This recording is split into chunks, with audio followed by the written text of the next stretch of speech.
Scan to unlock Sovi and ace your tests.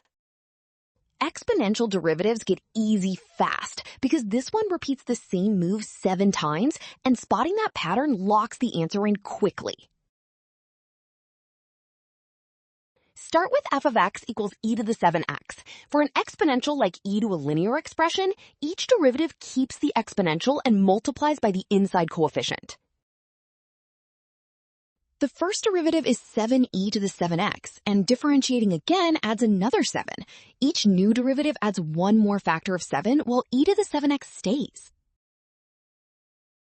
After 7 derivatives, 7 is multiplied by itself 7 times, so f superscript 7 of x equals 7 to the 7th e to the 7. Well done! Option D, scan now. Trap, rushing past repeated factors. Rule, trust the given exponent and check each derivative adds another 7.